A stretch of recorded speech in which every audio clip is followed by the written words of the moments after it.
आज हम जानेंगे प्रेगनेंसी का चौथा वीक।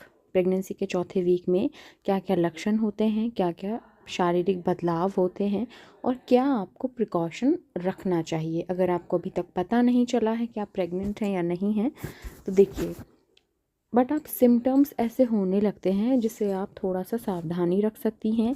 तो इसी पर मैं पूरी डिटेल में आपको वीडियो देने वाली हूँ। वीडियो को लास्ट तक देखिएगा। देखिए, प्रेगनेंसी का जो चौथा वीक होता है ना, 7 दिन बाद क्या होता है ना, जिस महीने आपके पीरियड आते हैं ना, तब आप रिलेशन क्रिएट करती हैं, रिलेशन बनाती हैं अपने पार्टनर के साथ में। उसी महीने में चौथा वीक जो लास्ट के डेज होते हैं वो 4th वीक होता है। पीरियड जब तक मिस नहीं होते हैं तब तक वो 4th वीक ही चल रहा होता है। 5वें वीक में हम लोगों को जाकर पता चलता है कि आप प्रेग्नेंट हैं या नहीं हैं।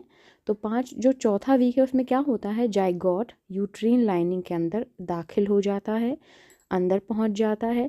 जाइगोट को ब्लास्टोसिस्ट भी कहते हैं, मतलब सेल्स का गुच्छा। एक तरीके से आप क्लम्प कह सकते हैं, सेल्स का गुच्छा। जब ब्लास्टोसिस्ट फ्लूइड से भर जाता है तो यह भ्रूण में परिवर्तित हो जाता है, एम्ब्रियो। इसके बाद शिशु के विकास के लिए ज़रूरी पोषण भ्रूण तक पहुंचने के लिए वेस्ट रिमूवल के माध्यम के रूप में गर्भ कार्य करता रहता है। 4th वीक में आपका जो शिशु है ना, एक खसखस के आकार यानी करीब 2 mm जितना बड़ा होता है। एक तिल का जो तिल होता है ना, खाने का जो तिल होता है जो खाने में इस्तेमाल किया जाता है, सीसेम जो सीड होते हैं उसके बराबर होता है, मतलब एक तिल के बराबर। शारीरिक और जीवन में क्या क्या बदलाव आते हैं इसको मैं आपको बताऊंगी। तो अब हम जानेंगे कि प्रेगनेंसी के 4th वीक के दौरान शरीर में क्या क्या चेंजेस होते हैं। ठीक है, देखिए, गर्भधारण के 7 दिन बाद यानी प्रेगनेंसी वीक 3rd के अंत तक जाइगोट खुद को यूट्रस के अंदर लाइनिंग, मतलब लाइनिंग से जोड़ लेता है। ये जो फेज़ होती है इसको जाइगोट ब्लास्टोसिस्ट कहते हैं। सबसे पहले ब्लास्टोसिस्ट खाली बनने लगता है और फिर इसके बाद इसके अंदर फ्लूइड भर जाता है, भ्रूण के रूप में बदल जाता है और यूट्रीन जो लाइनिंग है प्लेसेंटा बनाती है, जो कि विकसित हो रहे भ्रूण को पोषण पहुंचाने का काम करता है मदर से। ठीक है, यूट्रीन लाइनिंग के अंदर दाखिल होने के बाद शिशु ह्यूमन कोरियोनिक गोनेडोट्रोफिन नामक जो हार्मोन होता है, HCG हार्मोन, उसको प्रोड्यूस करता है। यूट्रस की लाइनिंग को मेंटेन रखने में ये हेल्प करता है। इसके अलावा यही हार्मोन ओवरी को हर महीने एग उत्पादित करने से रुकने के भी संकेत देता है, जिससे मासिक धर्म रुक जाता है।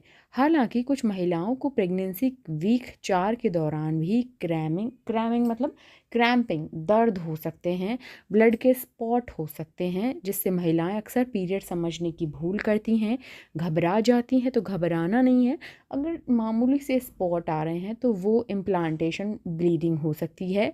ठीक है, और ये ड्यू डेट के आसपास ही होता है। और अगर बहुत ज़्यादा ब्लीडिंग है तो ये मिसकैरेज भी हो सकता है, तो आप डॉक्टर से ज़रूर मिलें। HCG की मदद से ही प्रेगनेंसी टेस्ट का नतीजा जो है पॉजिटिव या नेगेटिव आता है। हालांकि अगर आप प्रेग्नेंट हैं तो प्रेगनेंसी के 4th वीक के बाद में आप पता लगा सकती हैं, क्योंकि 4th वीक में आपका जो रिज़ल्ट है किसी किसी को पॉजिटिव आ सकता है, किसी किसी को पॉजिटिव नहीं आता है, मतलब हल्की लाइन आ सकती है। तो आप 5वें वीक में ही चेक करें, जब आपके पीरियड मिस हो जाएं तो आपका रिज़ल्ट अच्छे से आपको पता चल जाएगा। देखिए, 4th वीक में बस थकान, इचिंग, ब्रेस्ट में खुजली और ब्रेस्ट में दर्द हो सकता है, तो आप समझ सकती हैं कि आप प्रेग्नेंट हो गई हैं। तो थोड़ा सा सावधानी बरतें अगर आपको ये सारे लक्षण दिख रहे हैं तो। प्रेगनेंसी के चौथे वीक में आपको किन किन बातों का ध्यान रखना चाहिए, देखिए मैं आपको कुछ सिम्टम बता रही हूँ।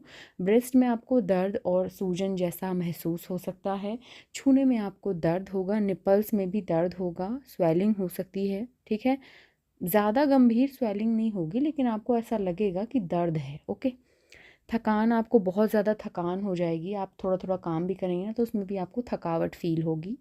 बार बार आपको टॉयलेट आ सकता है।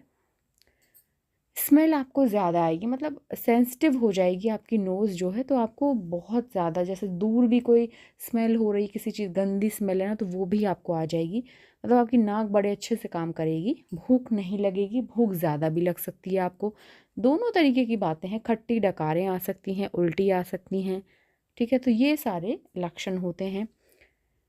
उल्टी किसी किसी महिला को नहीं आती है, किसी किसी महिलाओं को बहुत आती है, तो सबका जो है लक्षण डिफरेंट होते हैं, तो डोंट वरी। आपके शरीर का टेम्परेचर बढ़ सकता है, आपको गर्मी ज़्यादा लग सकती है, मतलब नॉर्मली तो गर्मी पड़ रही है, बट अगर आपको बहुत ज़्यादा गर्मी लग रही है तो आप समझ जाएं। खून के धब्बे, प्रेगनेंसी के 4th वीक में कुछ महिलाओं को उनके पीरियड्स के समय जो टाइम होता है, पीरियड का टाइम, लाल या लाल रंग के, भूरे रंग के पीरियड के धब्बे दिख सकते हैं। तो आप घबराएं नहीं, ज़्यादा अगर आपको दर्द हो रहा है, ब्लीडिंग ज़्यादा हो रही है, तो आप डॉक्टर से तुरंत मिलें, ठीक है? क्योंकि ये एक्टोपिक प्रेगनेंसी का संकेत हो सकता है। कभी कभी क्या है ना, जो एम्ब्रियो आपका वो कहीं और इम्प्लांट हो जाता है, उसकी वजह से भी बड़ा दर्द होता है। अगर आपको दर्द है, ब्लड के साथ ब्लड भी आ रहा है, दर्द भी हो रहा है, तो आप थोड़ा-सा डॉक्टर के पास जाएँ, ठीक है? तो ये सारी चीज़ें होती हैं 4th वीक में, इन चीज़ों का आपको ध्यान रखना है। खाने में कुछ भी एक्स्ट्रा बाहर की चीज़ें नहीं खानी, आप जो रेगुलर खाना खाती हैं वही खाइए। दूध पीना शुरू कर दीजिएगा बस, और कुछ भी एक्स्ट्रा नहीं। एक और चीज़ मैं यहाँ पे क्लियर कर दूँ, देखिए आप सीढ़ियाँ चढ़ना थोड़ा-सा कम कर दें, भारी सामान ना उठाएँ, अपना ख़्याल रखें, आराम करें। अगर ये आपको लक्षण दिखाई दे गए हैं तो आप डेफ़िनेटली श्योर हो जाइए कि आप प्रेग्नेंट हैं, ओके? ये है। अगर आपको ये वीडियो अच्छी लगी हो तो please like, comment, share and subscribe ज़रूर करिएगा। Thank you so much.